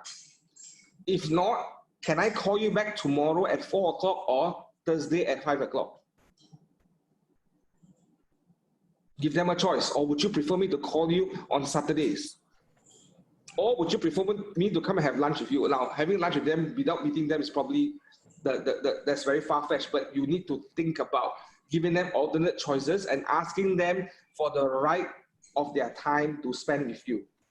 And manage the expectation. Can I spend 30 minutes of your time, 20 minutes of your time, 15 minutes of your time, 10 minutes of your time, right? Be very specific in managing the expectation so that you can build a script around that time frame that you're going to spend with them. Does that make sense so far? So any time is a good time. Follow your schedule, right? Do what is necessary that you can do within your life. Do not spend time thinking about what works and what don't work. You wouldn't know until you spend time doing it. Then we realize, hey, maybe the customers in this category for my kind of market works better this way, then so be it. But don't fix it that way until you have done it. Makes sense so far? I hope I answered your question. Is there any other questions? Virtual assistants, did I miss out any questions? John, Suko asked if you can briefly explain the need analysis. I can. Let me go to the screen. It's a long, I will try to do it in 3 minutes. Rest of time. Let me get back that screen. Can you all see my screen right now? Yes, your voice probably have to be a bit clearer. Okay. Can you hear me now? Yes. Okay. Cool. I need to get, someone need to help me get a wireless link mic to Logitech. This is something that I think. Anyway, yeah. So anyway, this is the need analysis. You always start with the positive present. How do you feel right now? What are you interested in? What do you want to do? This is always the positive present. In my conversation with George just now, his positive present is that he needs to buy right now. He's interested to buy. That's his positive present. He is willing to buy, and he has already done that pre-check on his loan. He is very keen to buy. But what's the negative present? The negative present is I went in and asked questions, what are the challenges you are facing right now? What are the difficulties you are facing right now? What are the things that you wanted to do but you can't do? Why is it that way? You got to go deep down and understand their negative presence, their challenges, their problems, their issues. The deeper you dig in this realm, here, the longer and stronger your relationship will be. And you bring them over this side. Mr. Tan, George, based on your expectation, if you don't get what you want to get, how would you feel? That's a negative feature. You bring them in a place that if they don't get what they want, if they don't get what they need in this period of time, how would that look like for them? Motivate them to say that you are the positive future for them. This opportunity is the positive future for them. Does that make sense? I'm trying to explain that in the next 2 minutes, how this works like. And I think probably we'll do more of this tomorrow in our training and pricing the property, because it's the same way you do to price the property for the seller. This is the same way. I will be doing a lot of examples about how do we do this method. That makes sense so far. Hope I answered your question. So following what you have just shared, Shireen asked, what if when we propose to client, they respond to negative concept? For example, the market is really bad now. Yeah, absolutely. This is a bad market right now. It's terrible right now. You need to know. Then you need to know why they're buying it. So I ask questions to George. Why are you buying right now? Why are you interested to? Why you need this right now? Why is this important for you right now? They will definitely respond to negative things. Because this is the reality. And you want to go down as deep as you possibly can, but you want to bring back to the big why. That is why when you want to serve a customer, important to ask why they are buying. Why did I ask George, why are you in the market right now? Why of all times you select this market right now, this time to go into the market right now? If you don't know this, it's very hard for you to move on. So if I understand you correctly, you are saying that whenever the buyer say anything negative, you keep on digging why is that? So trying to understand them, and then right, I get it. Kashvi asked, where does the buy time concept comes in this need analysis? So I think you mentioned buy time just now. Yeah, I think you need to buy time to enter into this conversation. So you set the expectation, no, Mr. Tan, in the next 20, 30 minutes, if I could have 20 minutes of time so that I can go through a journey of conversation with you, I've got a list of questions for you right now. Now, better still, if you send that question over to them and tell them these are the conversations that I think is necessary for me to understand so that I can serve you better. Does that make sense so far? So that's the concept of buying time. Right. Or you get to meet them face to face, or you get to build value to value relationship. Okay. Okay. Jen Leong has another question. She said that she has the buyer who have actually is already shortlisted all the houses but cannot view because of what's our situation right now. So she asked, like, how often should she touch base with this person? Do a 8 by 8. Follow the model. Do a 8 by 8. 8 follow-ups for the next 8 weeks. Follow the model 8 by 8. I think that's on page 127, 128, if I'm not mistaken, on the MRA book. You can send out information. In fact, this is the time for you to send out more opportunities. There may be new listings in the market. Now, be aware, if you're not in contact with them, someone else will. Right? So you got to bulletproof your transaction. You got to bulletproof your opportunities. So sending them new opportunities. Hey, by the way, I want to update you in this area. This tree listing just came to pass. That is why it's so absolutely important for you to keep talking with sellers right now to update what listings you have so that you can now follow up with your buyers. There are 3 more opportunities right now. Does that make sense so far? Does it help you? There you go. Okay. 8 by 8 is on page 146 in MREA book. Awesome. For those who wants to know. Madeline Mock have a question. What if you have a prospective buyer who requests a property viewing during your daily time block for lead generation? Then go for the viewing and replace that time block. Go for Replace the the time block. Protect your time for lead generation. If you know, that's why the 4-1 system comes in. When you're doing accountability coaching one-on-one with your coaches, your 4-1 comes in. If you look at this week, you're supposed to have 100 appointments or 100, sorry, you have to make 100 calls and you're only meeting 80, you got to replace that time. Right? You got to be flexible, that you got to be, I won't use the word flexible. You got to be able to pivot fast enough. This is an opportunity now. I want to see now. Would you go? Absolutely go. If you need to, you absolutely go. But you got to replace back that time. Right? So we have to replace back what we have taken. Yes. Okay. Yes. Lillian asks, how do we get hold of listing that you mentioned just now? What is the best way? Sorry, can I clarify what do you mean listings? What do you mean? While we are waiting for Lillian to clarify, is there any more questions? We are wrapping up the session soon, everybody.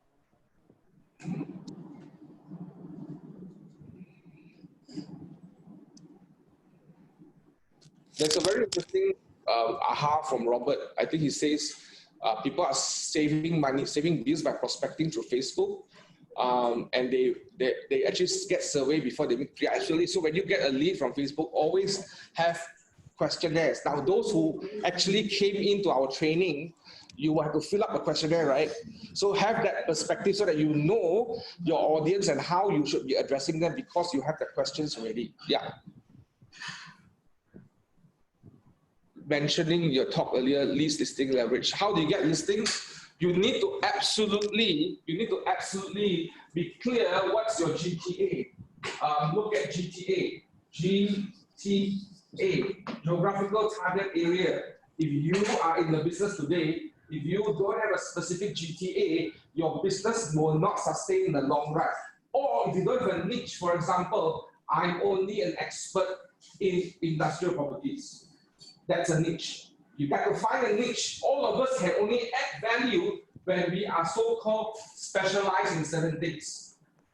When we are focused in certain area or certain markets. So you need to have that GTA so that you can start looking at the leads that you have. And if you go to that GTA, you're going to be creative in how do you get these things. And that's a total different conversation from today. Yeah. Any last questions before we close? We need to end. Yes. Yeah. Elaine asks, how do you stay organized with so many contacts, buyers, sellers, landlords, etc.? You need to get a good CRM system. or you need to learn lead generation model and context. You need to get a CRM system that is supporting you. If you are not using technology to support you right now, you are going to lose out with agents that have. Right? If you're not using at least a minimum Excel spreadsheet to manage your listings, someone with a superior technology will do better. Right? That's why for real estate agents, you are very blessed to have KW Command, where Command is there to help you manage your contacts. In the next 2 to 3 weeks, we'll be launching series of workshops. How do you help you from the market center level to work on your Command and your contacts? Yeah. Any other last 2 questions? Last 1 questions.